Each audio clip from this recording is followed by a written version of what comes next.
People keep saying the tank is dead. Drones killed it.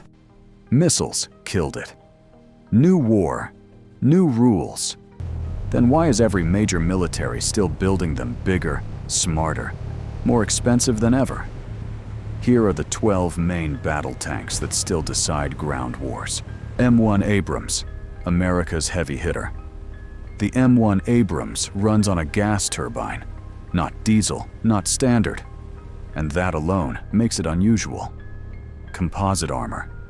Depleted uranium layers in later variants like the M1A2. A 120mm smoothbore cannon that punches through almost anything in range.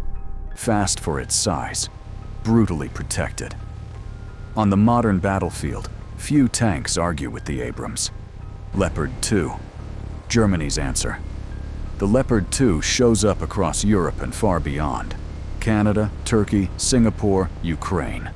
Same 120mm smoothbore class as the Abrams, but with a diesel engine. Better range, lower fuel burn. And the armor is modular. That's the key. Swap panels, upgrade generations, keep it relevant for 40 years. And it still is. Challenger 2. British engineering with a twist.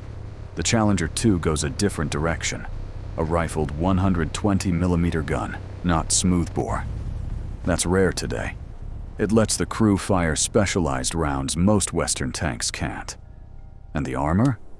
Dorchester composite. One of the most protective packages ever fielded. Not fast, not flashy, but hard to kill. T-72, the Soviet workhorse. Smaller than anything in the West. Lighter too. 3-man crew, because an autoloader replaces the 4th. Tens of thousands built. Still fighting right now, in multiple wars. Protection is weaker, sure, but price and simplicity kept it on battlefields for 50 years. T-80. This is where Soviet engineering got ambitious. The T-80 swapped diesel for a gas turbine. Same idea as the Abrams, years before anyone expected it. Quick off the line, early fire control that actually worked. The catch? Thirsty engine. Long operations drain it fast. Speed on paper, logistics headache in reality. T-90, Russia's modernized T-72 bloodline.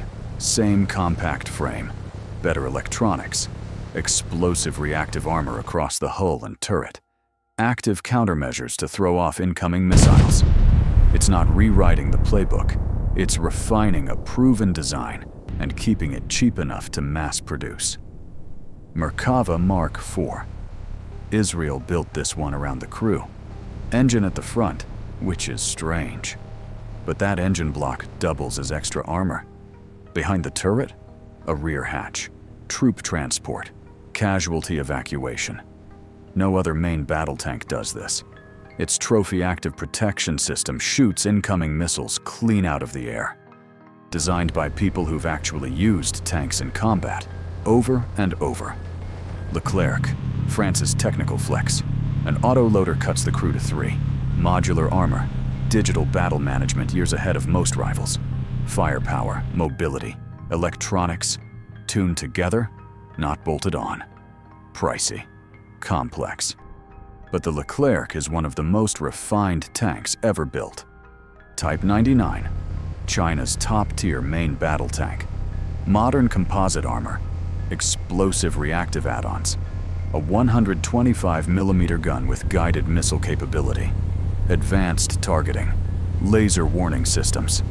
It's Beijing's attempt to sit at the same table as Abrams and Leopard, and it's closer than most people assume.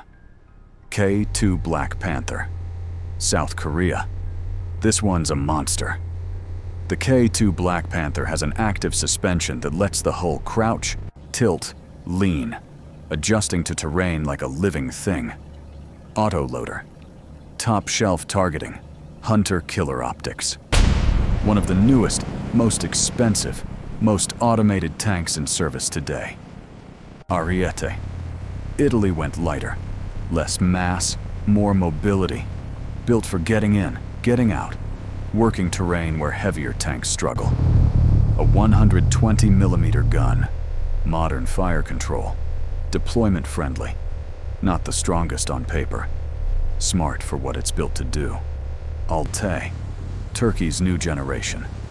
The Altay borrows from the Leopard 2 lineage, but tunes everything for Turkish doctrine. Heavier armor, domestic electronics, a local power pack in the latest versions.